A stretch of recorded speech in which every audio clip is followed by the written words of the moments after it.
Hi guys and welcome to another vlog. I'm riding this. This is the BS6 version of the Royal Enfield Himalayan, and as you can see, not much has changed other than the fact that now it complies with BS6 emission norms, and this particular motorcycle has a touring pack on it, which is an additional rupees 30,000, giving you these panniers, a revised seat, the rider seat, not the pillion seat, which is revised, softer, wider and better cushioned, and of course the hand guards as well. These three things come with the touring accessory package. In terms of design, the Himalayan looks as purposeful as always. The front tire size happens to be 90/90/21. Spoke wheels on offer here.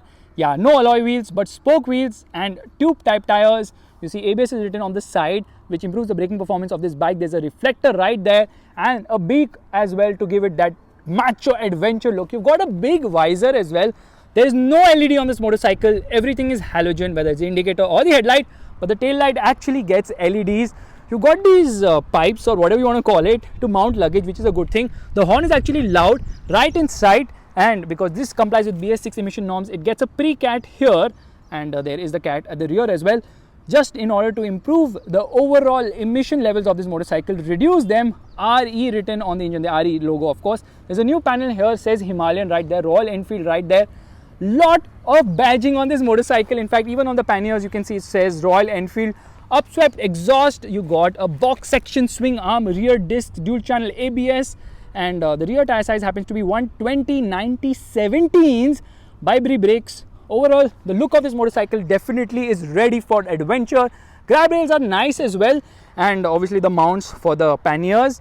The tail light is a bit small and the indicators look so plain, basic and old as well. You've got dual purpose tires. In fact, the Himalayan is the first motorcycle to get these particular tires from CEAT, which offer good off-road performance as well. Pillion comfort is actually quite nice on this motorcycle because the seat itself is on the softer side. It's like you're sitting on a foam. The tank capacity happens to be 15 liters, and when you open the fuel lid, it does not come in your hand, which is again a nice thing.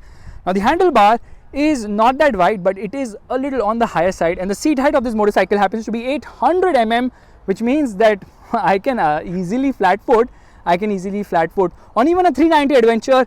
But for shorter riders and riders from India, most of us have an average height of 5'7", I believe, they are very comfortable on this particular motorcycle. You got a main stand as well. Okay, that's a bit of a practicality which will be helpful. Switch gear is very plain and basic. Okay, this is the pass light switch, high beam, low beam. There's a choke on a fuel injected motorcycle for God knows what. Indicator, this is the horn button. This is the hazard light switch, which is back now in the BS6 version because it was there in the BS3 version, then went out in the BS4 version because of ABS. And this is the engine starter button, engine kill switch. The mirrors are circular, kind of useless. Nice big visor. The instrument cluster also sees revision in terms of graphics. Let's turn on the motorcycle, and there, okay, we're not turned on the motorcycle, we just turn on the instrument cluster. It's a loaded instrument cluster, analog digital unit. There's a compass here, not the Jeep kind. Telltale lights all over the place. There's a tachometer. The speedometer, okay, looks busy because of miles per hour in it as well, and the digital display tells you the time, the gear position, twin trip meter, side stand indicator, as well as ambient temperature too, odometer of course, all these things and more. So yes, it's a very loaded instrument cluster in that sense. But when you compare it to the 390 adventure, you're like, it misses out on a lot of things. The levers are not adjustable, which is disappointing, which should have been the case. And this is such a comfortable motorcycle, not only in terms of appearance, but also when you ride this motorcycle. And the color treatment is also changed. In fact, there are a multitude of colors on offer. Let's do one thing, let's turn on the motorcycle. There it is, actually idling very smoothly. Let's rev it.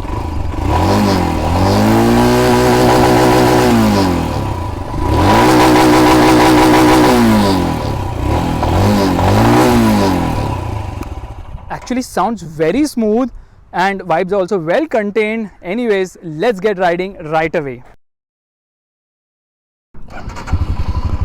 Alright, let's get going. And immediately I can feel the motorcycle is just so freaking smoother now, thanks to BS6 emission norms. They've really smoothened out the motorcycle, and more importantly, the ride quality even on bad roads is just phenomenal.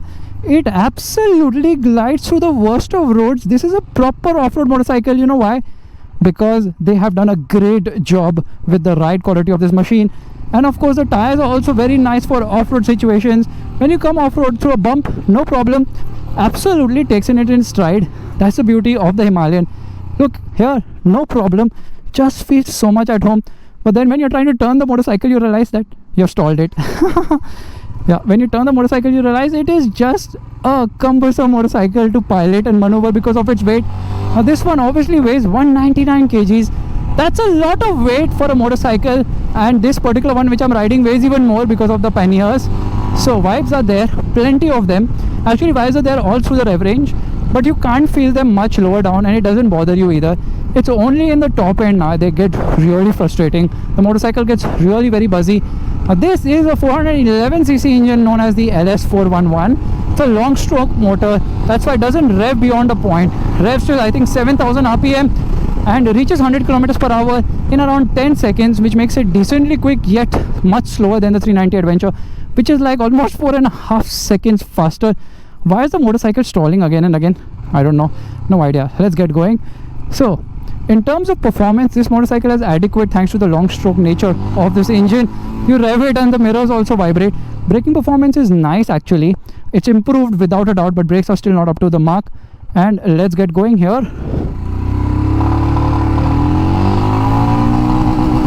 Almost 8000 rpm, 7747 rpm is where the red line lies. And in third gear it crosses 100 kilometers per hour.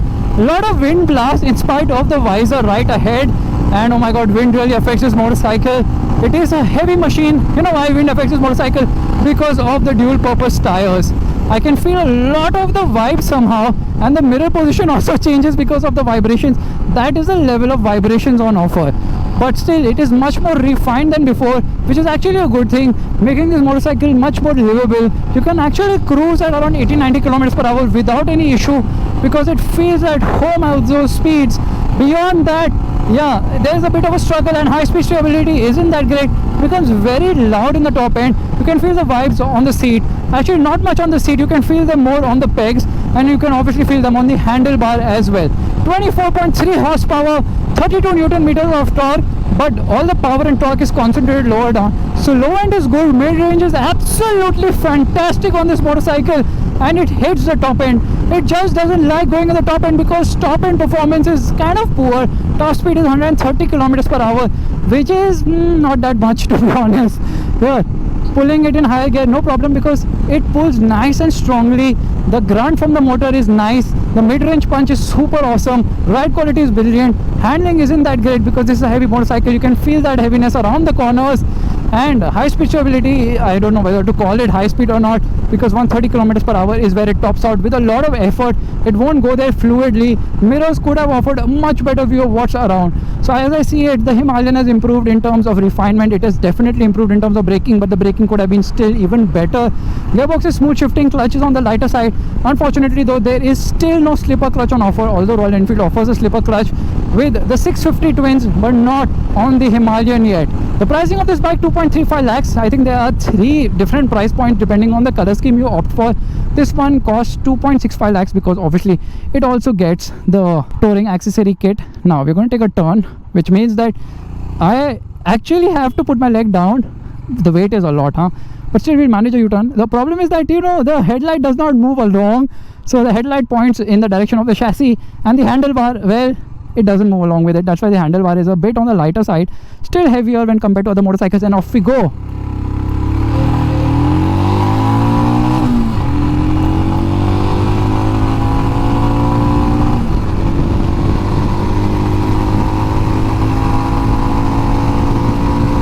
The fuel tank capacity is 15 liters. This will return almost 30 kilometers per liter, somewhere between 28 to 30 kilometers per liter, which is decent fuel economy as well. But it's really the ride quality, rather the brilliant ride quality of this motorcycle. It absolutely glides on the worst of roads because of the long travel suspension on offer. What a beautiful suspension. This is made for Indian roads. You can absolutely annihilate anything with the ride of this machine. It is so freaking good. Absolutely love the way the ride on this motorcycle is. Only thing is the mirrors, they have their own thought all the time, moving as per their whims and fancies. So as I see it, the Royal Enfield Himalayan is a great motorcycle, still a very off-road focused motorcycle, and the one you would prefer to buy if you're looking for something on a budget, because it offers great value for money. Yeah, the pricing has increased dramatically, but so has the overall feel of the motorcycle in terms of the quality, as well as, of course, Most importantly, the refinement of this machine. It's also got off-road ABS. You can turn off the rear ABS to do some sliding off the road. Power is very accessible. The seat height is also very accessible. Ergonomics are good. You sit straight up.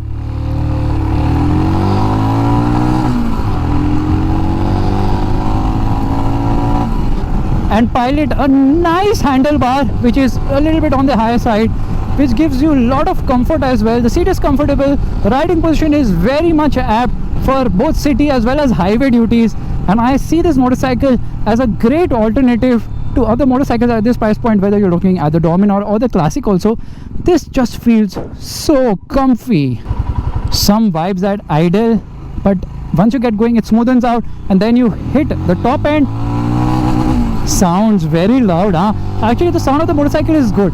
The ideal way to ride it is short shift. Do not let it go past 5000 RPM. Now you can enjoy the feel of the Himalayan, because somewhere around 4-5,000 RPM is the sweet spot. Around 100 kilometers per hour at 5000 RPM in 5th gear. Yeah, there is no 6th gear here.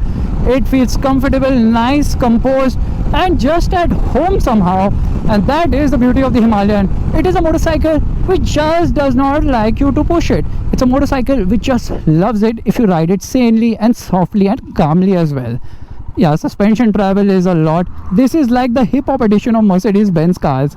Yeah, that's how much the movement is actually. The Himalayan has been made as an adventure motorcycle grounds up, and the way it performs off-road is absolutely sensational. What a lovely motorcycle to ride off the road. And I absolutely love the fact that Royal Enfield has entered a new segment. Okay, I've opened my visor so that you can hear a lot more, but the wind is just so much right now. The Royal Enfield Himalayan definitely gets a big thumbs up from me. This is the version to buy because the BS3 version had a lot of issues, including chassis braking and engine also having a ton of issues. With BS4, they obviously made it much better, but there were still some issues. With BS6, they have absolutely smoothened out the motorcycle and addressed almost all the quality issues. Oh my god, birdie. Yeah, almost all the quality issues as well, which makes it a very good purchase now. Yes, at a higher price from what they had initially launched, but at least you get a complete motorcycle in the sense that all the issues have now been addressed. I hope so. At least in my ride experience, I can feel things are so much better. It gets fuel injection as well. Let's take a U-turn and see how much of an effort it is. Gearbox is actually smooth shifting.